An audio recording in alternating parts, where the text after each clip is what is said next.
Looks like we're just about to go live.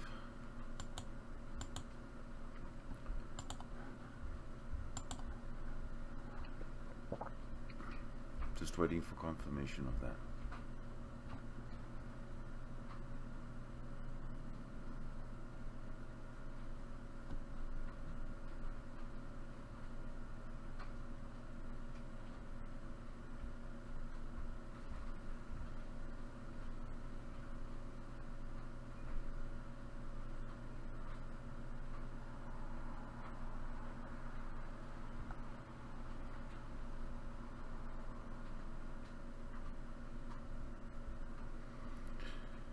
All right.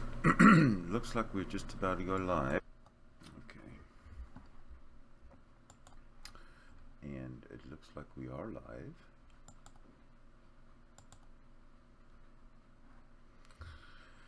Okay. Today is Tuesday, the 17th of January on the Pacific Standard Time on the west coast of Canada. My name is Sydney Winston. I like to be called Ask an Atheist because I'm an atheist and you can ask me what it's all about anytime you like.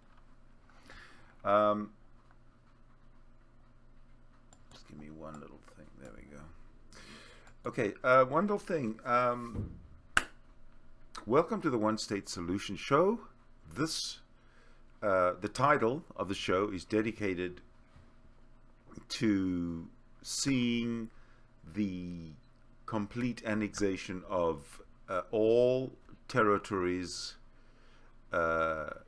west of the Jordan River and integrated into a sovereign state of Israel. That's the goal. Today, however, what I want to do is introduce you to Professor Bernard Lewis, if you've never heard of him before.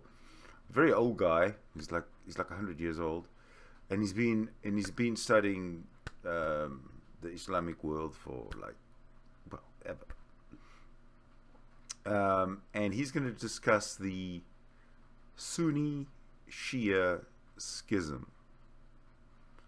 I'm not quite sure if it's why it happened and what the results are, what the fallout is. I don't know. But we're going to listen to him and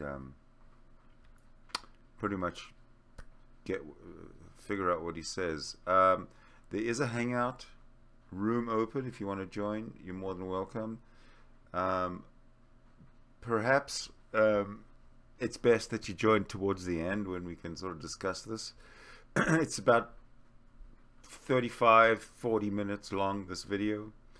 So we'll probably watch it uninterrupted all the way through unless there's something specific that we have to comment on. After the video is done, let me know if you want to join the hangout. I'm going to start adding people that I know that I can add. If you want to join in the YouTube side chat, just put a request or send me a request on G+ or if you're following me or if I'm following you, whatever, just send me a request and I can add you to or send you the link one way or the other. All right, so let me see if I can get Professor Bernard Lewis to start talking, and we'll just listen in.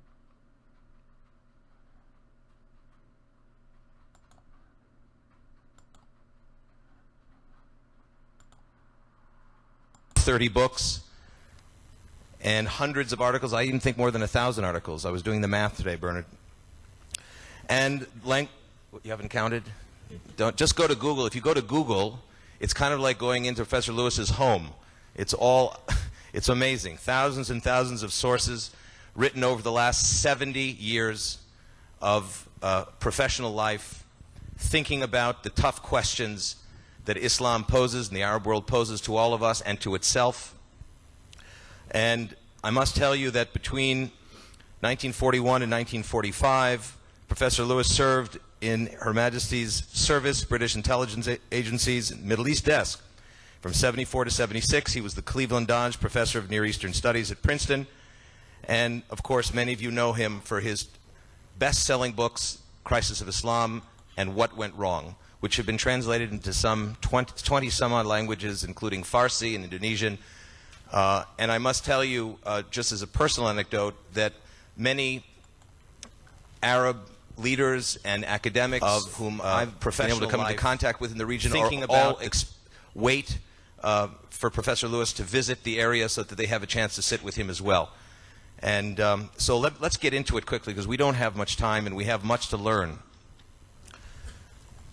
It's good that they have two comfortable chairs here, Professor Lewis. I had actually asked for a couch that I could lie down on because the region's so crazy right now. There's really more questions than answers. I mean, there are some who say that there are no conflicts that can't be solved, and there are others that don't have answers. And the first question that I have is, or we have perhaps, if I'm speaking on behalf of everyone here, is what is going on in this recent conflict, latest conflict?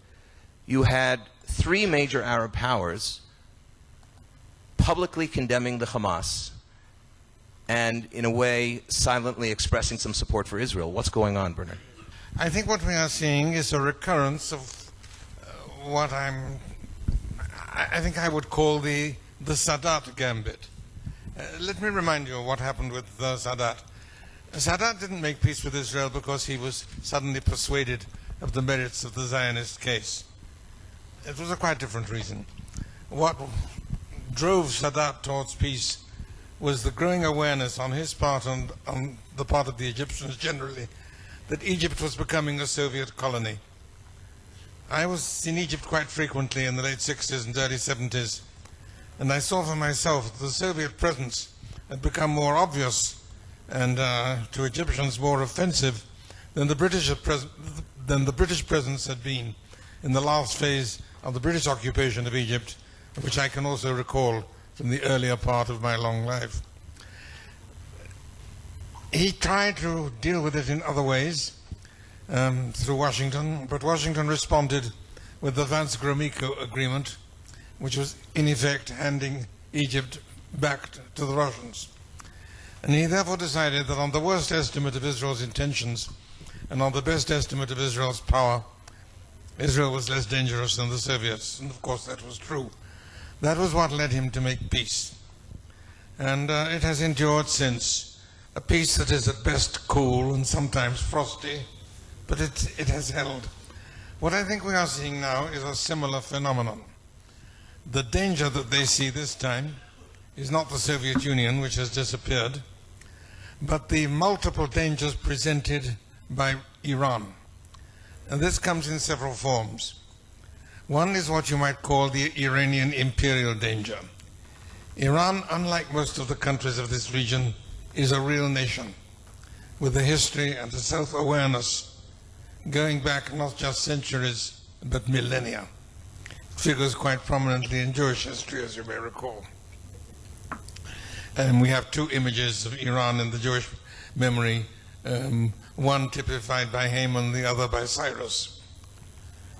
Both are visible at the present time, though Haman seems to be dominant. Let me come back to my point.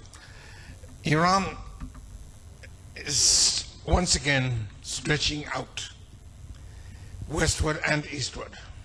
Eastward to Afghanistan, Pakistan, westward, which concerns us more particularly, across the Middle East towards the Mediterranean.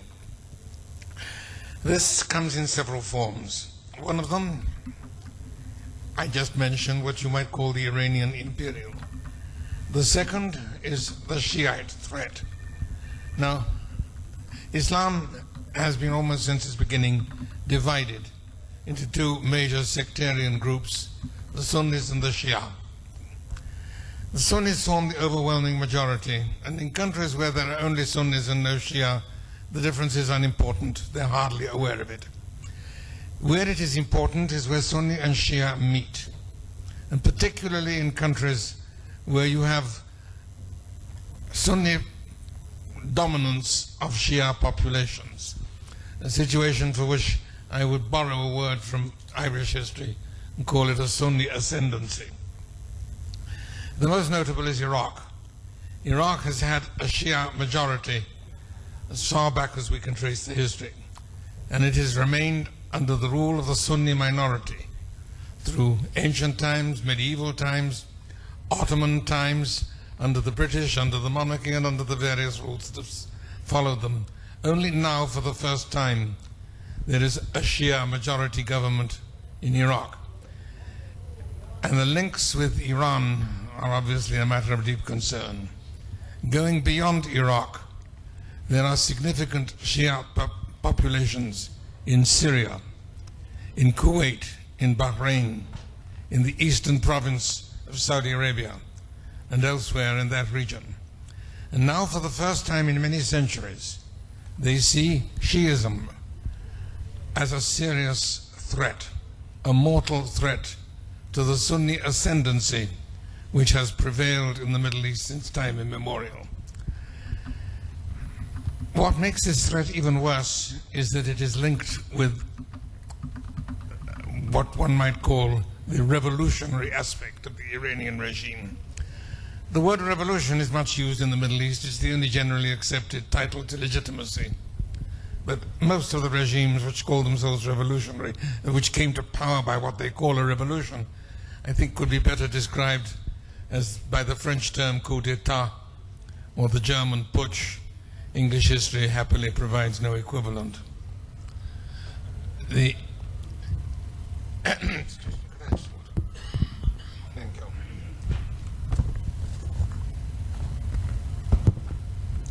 Thanks.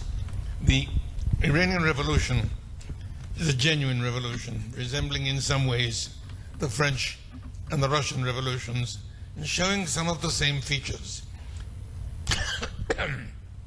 Sorry. The internal struggle between moderates and extremists, the terror, the vast impact on the whole world with which they share a common universe of discourse. And now I think, following the French model and the Russian model, we might say that the Iranian Revolution is entering what you might call the Napoleonic or the Stalinist phase. So that means, you want to make that point? I just finished the point. Please. Now, this obviously represents a mortal threat to the established regimes in the region. A threat far more deadly, far more dangerous, far more profound than anything that Israel could offer, even on the worst estimate of Israel's intentions. And that is why, like Sadat in his day, but for even more compelling reasons this time, they are looking to Israel for help in dealing with what they see as the major threat. Thank you. Professor Lewis, if Iran, as you say, is racing for regional supremacy and upending, destabilizing Arab regimes with the same energy that it intends to destroy Israel, what does that mean for places like Gaza and the West Bank? Are they, to what extent are they part of the Iranian plan, or how should we think about the closer battlefields to home? Yes, I think one might divide them into two groups. On the one hand, you have the groups that are themselves Shia. Shia are an important part of the population of Syria and Lebanon. Hezbollah is a Shiite organization, so their link with Iran and with the Iranian Revolution is clear and obvious. There are no Shia Palestinians. And as I said before, where the distinction doesn't exist, it's not important. That is why it is possible for groups of people in Muslim Africa, which is solidly Sunni, or among the Palestinians who are solidly Sunni, to take up the Iranian cause. And that is why I think we find that Hamas has accepted support from Iran and is rallying to the Iranian cause, because for them, in their historical religious awareness, the Sunni-Shia difference is not that important. So therefore, on balance, because there's a major debate, Professor Lewis, that has been going on about this conflict, meaning in a narrow sense the Palestinian-Israeli conflict as a part of a subset of the Arab-Israeli conflict, that we're really in an ethno-national conflict, some say, we're in a political conflict, some say, but from what you're saying, to what extent are we really in a religious conflict? I think that in the Muslim perception, it's basically a religious conflict. It is to decide who will dominate Islam, whose version of Islam will prevail in the Islamic world. And there is no doubt that the Iranians have plans going far beyond the Middle East, extending eastwards into South and Southeast Asia, westwards into Muslim Africa. And there are signs of that in various places. The impact has been enormous. As the French and Russian revolutions in their days, with the same kind of response. There is one other point, which I think I will mention, if you would allow me, and that is what I would call the apocalyptic aspect. In Islam, as in Judaism, as in Christianity, there is a scenario for the end of time, when the final battle takes place between the forces of good and the forces of evil, which for Christians, Jews, and Muslims alike means between us and them, the us and being differently defined, the them being more or less the same. In the Muslim view, no, let me correct that. In the view of a certain section within the Iranian leadership, it's not by any means unanimous, that time is now. For a group called the Hojatiyah, whose main leader is Ahmadinejad, the apocalyptic time has come. The Mahdi, the Muslim Messiah, is already here. The final battle between the forces of good and the forces of evil has already begun. That is extremely important for another, not immediately related reason. And that is the question of Iran's nuclear weapon. The Soviet Union had nuclear weapons right through the Cold War, but neither side used them because both sides were aware that if either one did, the other would do the same, and this would lead to mutual destruction. MAD, as it was known at the time, mutual assured destruction, was the main deterrent preventing the use of nuclear weapons by the Soviets. For most of the Iranian leadership, MAD would work as a deterrent. But for Ahmadinejad and his group, with their apocalyptic mindset, mutual assured destruction is not a deterrent, it's an inducement. They believe that the end of time has come. The final battles are already beginning, and the sooner the better, so that the good can go to enjoy the delights of paradise in the divine brothel in the sky, and the wicked, and that means all of us here, can go to eternal damnation. On this point of Iranian ascendancy and dedication to the end of days, you have written, especially since 1976, when you wrote The Return of Islam, exactly 2 years before the Islamic Revolution in Iran, first Islamic Revolution in Iran. Many in the West of your colleagues have not seen it the way you've seen it. They have Not immediately. You have expressed concern in your writings, from the return of Islam to the roots of Muslim rage, yes, even to other more recent articles, that the West is not getting something about Islam. What are they missing? It is normal for human beings to judge others by ourselves. We are now in the 21st century of the Christian era. They are in the early 15th century of the Muslim era. It's a different religion based on entirely different historical experience, different message, different teaching. And it is therefore a grave error to do what people normally do, and that is judge others by ourselves.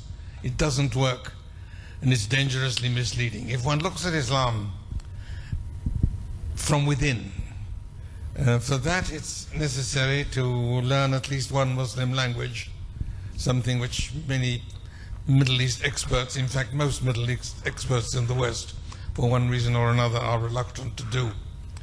If one learns the languages and reads what they say among themselves and understands it in the context of their own history, their own culture, their own background, then I think it's not too difficult to understand what is happening. Then why is it, if Egypt, Saudi Arabia, the Gulf states, the Palestinian Authority and the West Bank are publicly condemning Iran and their servants, their Sunni and Shiite servants, shall we call them, or proxies or surrogates, why is the Arab establishment unwilling to fight? when they're so frightened of what they perceive as an existential threat to them? Because the Arab establishment, as you call it, consists mainly of rather unpopular autocracies. I mean, looking at it from a Western point of view, if you look around the Middle East, you could divide the countries into two groups. Countries with pro-Western, and let's be more specific, countries with pro-American governments and therefore anti-American populations, and countries with anti-American governments and therefore pro-American populations. The second consisting essentially of Iran. We and the West are seen as the sponsors, the aiders and abettors of the tyrannies that rule over them.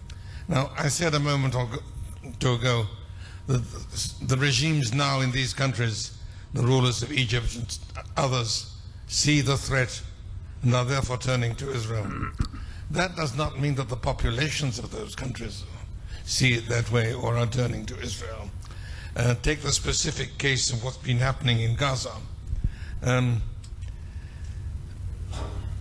Mubarak and his government and his whole ruling apparatus feel mortally threatened by the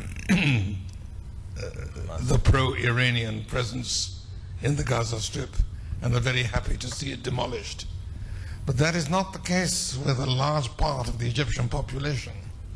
I mean, the Hamas people in Gaza are a part of the Muslim Brothers. The Muslim Brothers constitute a very significant opposition group within Egypt and the Egyptian population.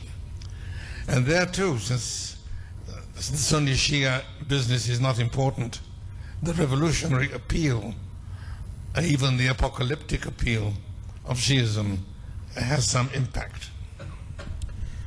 Professor Lewis, what we've seen with the emergence of the communications revolution in Arab countries are a lot of brave attempts, one might call them, to criticize regimes on television, yes, in newspapers, and on the internet. Why is that happening now, and what's the prospect for that type of opposition? Is that Muslim Brother opposition? Is that, can one argue that there are democracy and freedom oppositionaires as well? Yeah. The communications revolution has had a tremendous impact. In the past, the Muslim world was, on the whole, I would say, rather better situated than the Western world regarding communication. Even in the pre-modern era, the annual pilgrimage, which brought Muslims together from all over the Muslim world, gave them a feeling of common identity and common awareness without parallel in the Western world until comparatively modern times. The mosque, the minaret, the preacher gave them a medium of communication free from censorship, and again with a wide impact without parallel in the pre-modern Western world. With the advent of modern communications, all that has changed.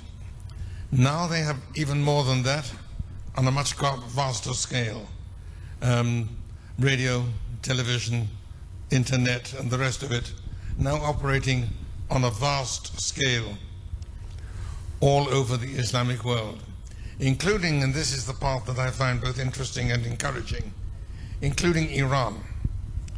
And there is growing evidence that a large part, probably the majority of the population in Iran, are thoroughly fed up with the regime that rules them. This appears in a number of ways, partly through websites, through communication directly by telephone, and in other ways.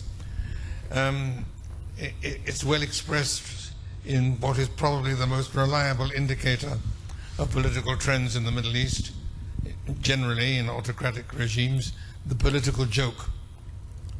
Let me give you a couple of examples from Iran. Two Iranians are discussing how dreadful the situation is in their country. This is bad, that's worse, this is terrible, that's awful. And but finally one says to the other, what we need in this country is to bring Osama bin Laden here. And the other one turns to him in horror and said, what, are you crazy? And the first one said, no, then the Americans would come. Now that is an authentic Iranian joke, communicated from Iran. It tells you something. Another one, at the time when President Bush launched his attack on Iraq, a lot of people telephoned from Iran to say, you should have tackled your problems in alphabetical order. By the way, in the first reorganization of the Arab world, you coined a phrase for what happened in Kuwait when Iraq conquered that country. What did you call it? Really? Remember? You won't get out of this. Do you remember what you said?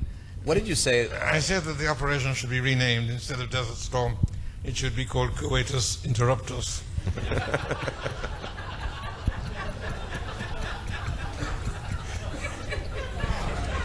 Now that's a positive note.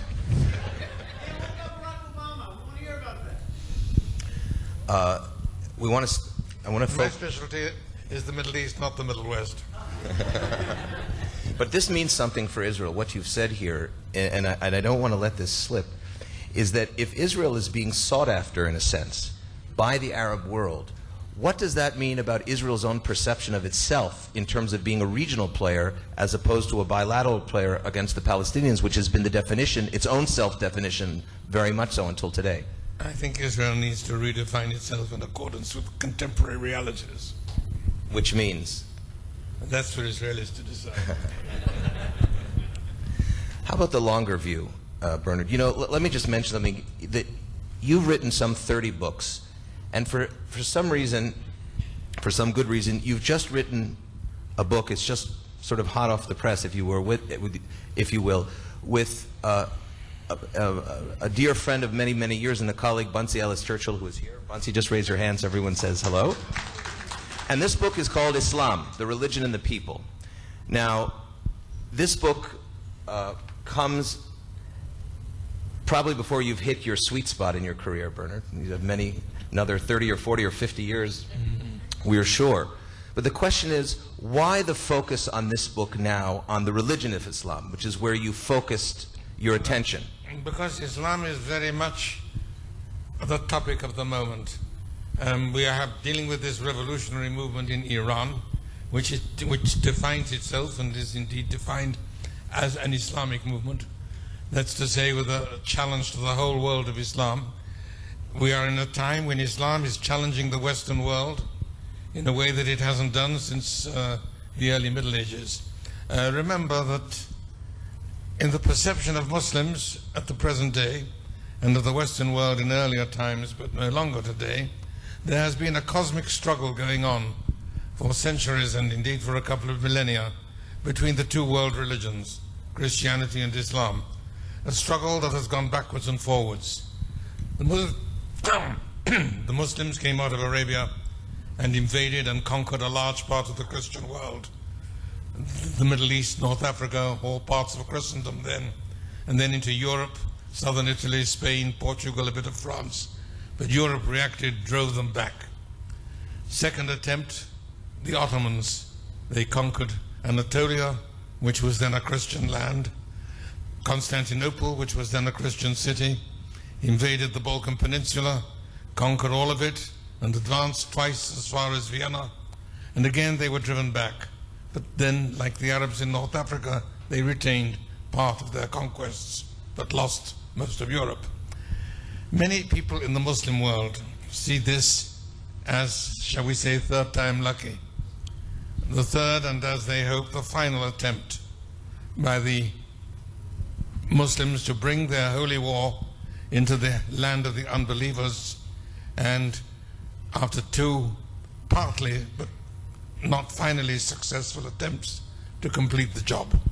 And in that context, they see what is happening in Europe as an essential phase of that. Through the double factors of demography and migration, certainly the progress of Islam in Europe, helped by the willingness of so many Europeans to submit, is making impressive progress. What you wrote in 1990, a watershed article called The Roots of Muslim Rage. Now, it was just 36 months before the first World Trade Center attack. And the question of the roots of Muslim rage, how do we understand it today? Is it modernity? Is it Christianity? Is it Christendom, as it were? And how should the West respond to that rage? I think one thing is important to point out, that in the Muslim world, particularly in the Arab world, they have a very strong sense of history, a very strong awareness of history, without parallel in the modern West.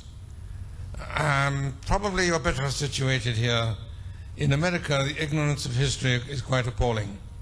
If you say that's history, you mean it's finished, over and done with, and of no current importance.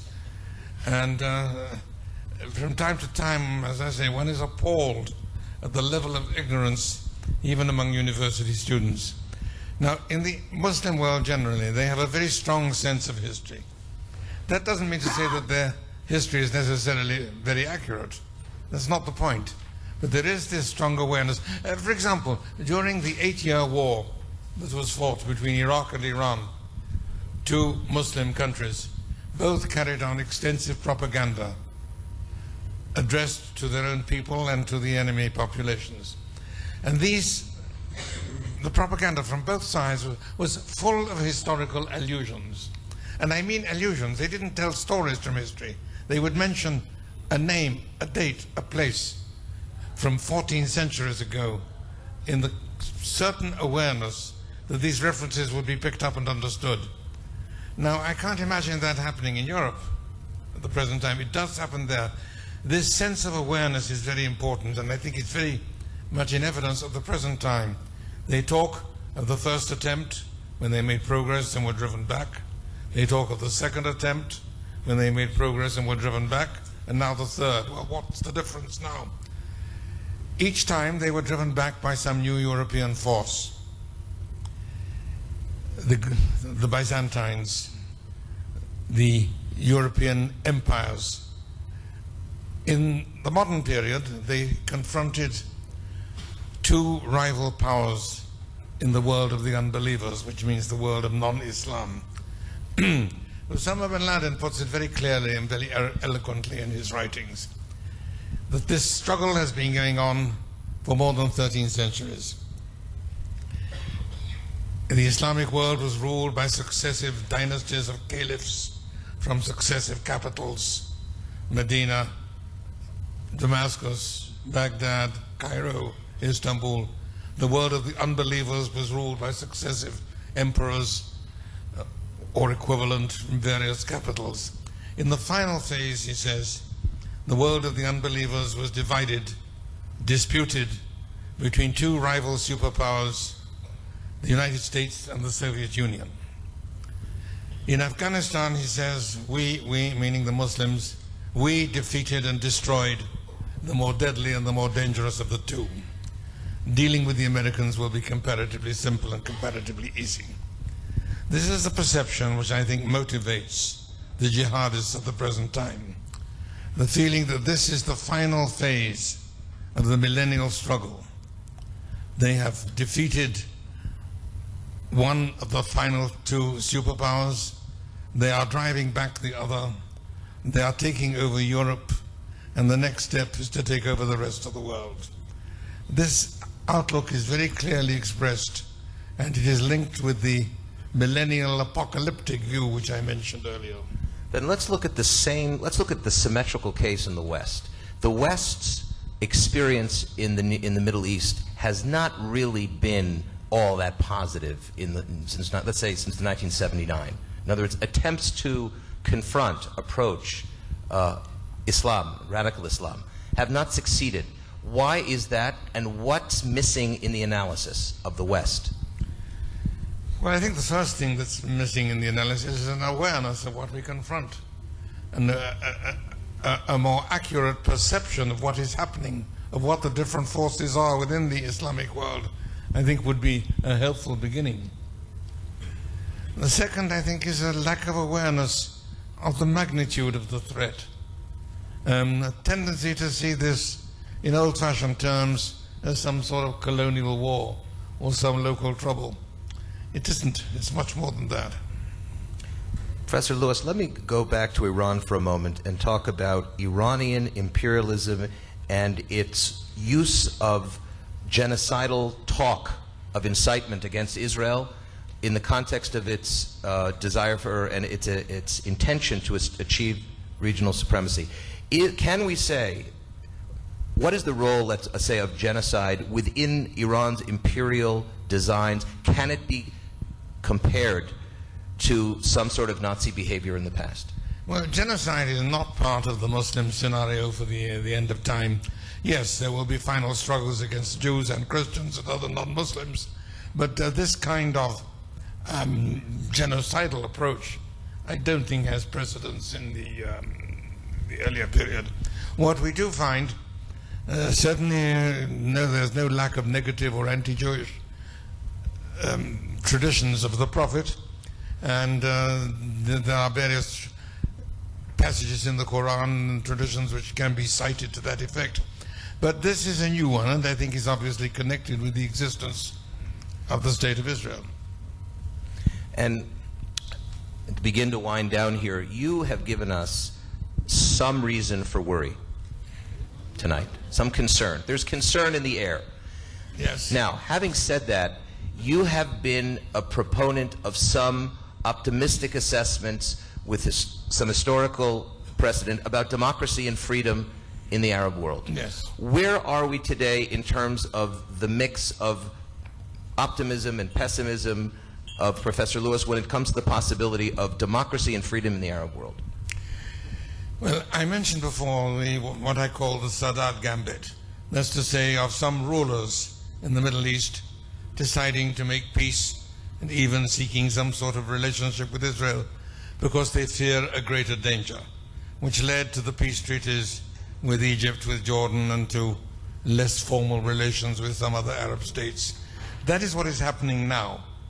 That is which may affect even as improbable a country as Saudi Arabia, which seems to be looking for, shall we say, some measure of understanding. That leads to cold peace, which is better than no peace, but it's uncertain, and one never knows where it will go. The other thing which I see as more hopeful is what I'm tempted to call the Sharansky effect. The spread of the idea of democracy in our own Western form of it to places where previously it would have been inconceivable. It is still small scale, it is limited, and for obvious reasons it is very dangerous to express. But there are signs. We find people like Mithal al-Alusi in Iraq, who suffered a terrible loss. His children were killed because he visited Israel.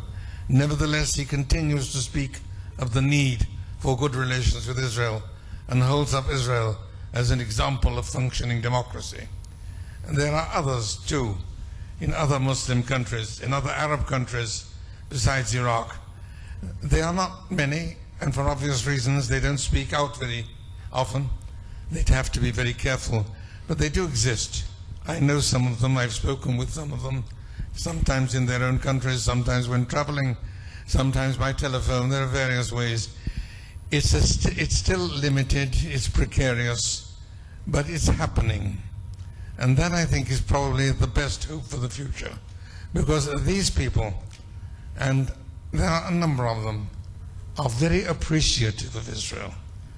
I've sat with people watching Israeli television in Arab countries, and they see an Arab member of parliament stand up in parliament, denounce the government, its members, its policies and its actions, and then go home safely. They see this happening in Israel and shown on Israeli television. The impact of this is enormous. This is something beyond their experience, and it really does have an effect. I remember once an Arab boy, who must have been about 12 or 13 years old, had his wrist broken by an Israeli soldier or policeman, and he appeared next day with his wrist bandaged, denouncing Israeli brutality on Israeli television. I was watching this in Jordan. With me was an Iraqi. That was when Saddam Hussein was still in power. An Iraqi who had fled from Iraq to Jordan. And he looked at this in utter bewilderment and said, Wallahi, he said, I would gladly let Saddam Hussein break both my arms and both my legs if he would let me talk like that on television. These people are not stupid, they see it. Another example comes to mind. When Sadat came to Jerusalem and gave his famous speech to the Knesset, he was accompanied by 2 Egyptian guards who were with him all the time. When Sadat spoke, the Knesset was absolutely silent. You could hear a pin drop. When he finished and Begin spoke, the Knesset reverted to its normal behavior. Telephone calls, cat calls, conversations, interruptions, people coming and going. A friend of mine was standing next to the 2 Egyptian guards who looked at this in utter bewilderment. And one said to the other, I'll give it to you in Egyptian Arabic for those of you who understand. One said to the other, Da'ida, what is this? And the first one said, Demokratiya, this is democracy. And the first one said, Wallahi haga halwa awi, a very sweet thing. There's nothing else to say after that. Ladies and gentlemen, please join me in thanking Professor Bernard Lewis. Should Israel withdraw its military from the Jordan Valley and rely on international forces for its security? Some politicians and diplomats around the world say yes. But 70% of Israelis say no. Who's right? Egypt.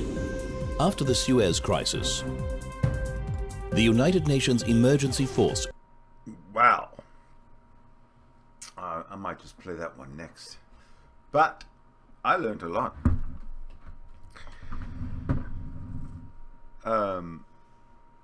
This third wave that he was talking about, this third time lucky jihadi kind of ambition, the caliphate, and stuff like that. That is that's frightening. I mean, they're not stopping. Here they come. But anyway, back to Israel and the one-state solution. To me, it seems the most efficient way of solving the security problem in the region. And that is for all the land west of the Jordan River to be annexed and incorporated within the boundaries of the sovereign state of Israel. Now, also don't forget that in 1947, the United Nations gave the Golan Heights to Israel in the first place. So, even though in the 1948 war, Syria beat Israel back and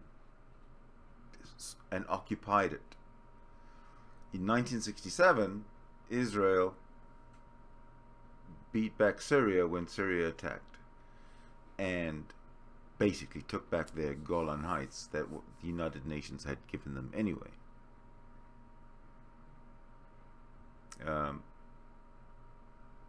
That to me makes the most sense. I don't think that there's a problem at all with internally in Israel if Israel were to complete its borders at the river, at the Jordan River, and then give those that live there, those that that are citizens there, give them Israeli citizenship or the option of no, give them Israeli citizenship. That's it, everybody. Now, there's still laws the same laws are going to be in place about people who riot, people who start nonsense, especially the Arabs. This is going to be interesting. Because really, if you look at it, it's basically the Arab youths that kind of go out there. There's incitement by the religious leaders and whatnot, but there's not that many of them.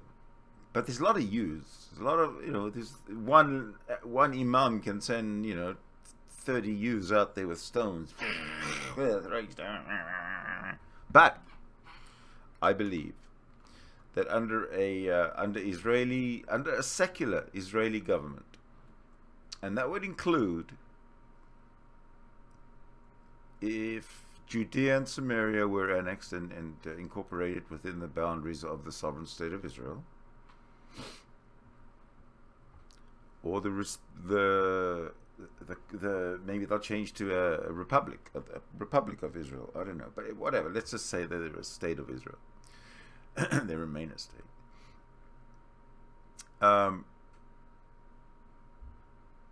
The laws pertaining to these new Israeli citizens are going to be to their benefit, totally to their benefit. Those that are throwing stones and being incited, they will dwindle. They will just be a dwindling. There'll be a phase of dwindling to nothing. What the Israeli Knesset has to do is separate totally government from the religion. Totally separate. Now, what they do right now is they allocate a certain percentage of seats to the Jewish religious sects, and I think that is gotta go. Bye. With a secular government, with no Jewish religious representative and no Arab religious representative, other than within the political sphere, I sincerely believe that most of Israel, when it incorporates Judea and Samaria, will find itself to be split, say, very similarly along the lines that Israel is split today, and it's sort of 70% secular and 30% religious. And I am predicting that a unified Israel will split along the same lines, whether Jews or Arabs. I think I believe there are many Arab Israelis, or new Arab Israelis, that reside in Judea and Samaria. I believe that they will continue being secular, because I think they're mostly secular in their lifestyle right now, other than those who stand out as being religious. The Jewish religious who live on the settlements are kind of pioneering the way for Israel to essentially blossom, because with the Arab communities already established on the West Bank, a new secular infusion of immigrants from other parts of Arab Israelis from other parts of Israel, Jewish Israelis from other parts of Israel, whatever, they can all freely go and live in the West Bank and develop. Huge amount of potential, especially considering that an Arab and a Jew would be Israeli, so it wouldn't, that tension wouldn't necessarily be, because it doesn't matter who is ruling you, as long as you've got your freedoms, as long as you've got your inalienable human rights, it doesn't really matter. And I think most people would agree with that. It's much better than a setup like they have in Saudi Arabia, where it's like the Islamic kingdom of Saudi Arabia, or the one that they have in Iran, sorry, which is the Islamic state of Iraq. You know, like the state of Israel doesn't say it's the Jewish state of Israel. It doesn't say that. So I think we've got a better chance of succeeding with the one-state solution. It's a secular state. Yes, has to be a secular state. Having said that, I am going to check to see if there are any comments. Doesn't look like it. In the hangout, looks like there's no one in. Well, that's fine. That'll just mean that I guess I will stop presenting the show. Now, I would like you to share this this video if you found it. If you found that you learned something new, opened your eyes to something. Please subscribe to my channel, and I have a PayPal link for donations in the details. Thank you very much for watching. I will be bringing back a series of these shows under the banner of the One State Solution Show, and the next one will be, honestly, I have no idea when, but it should be soon.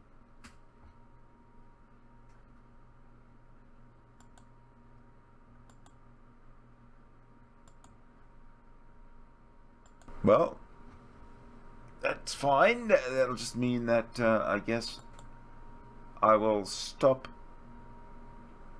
presenting the show. Now, I would like you to share this this video if you found it. If you found that you learned something new, opened your eyes to something. Please subscribe to my channel, and I have a PayPal link for donations in the details. Thank you very much for watching. I will be bringing back a series of these shows under the banner of the One State Solution Show, and the next one will be, honestly, I have no idea when, but it should be soon.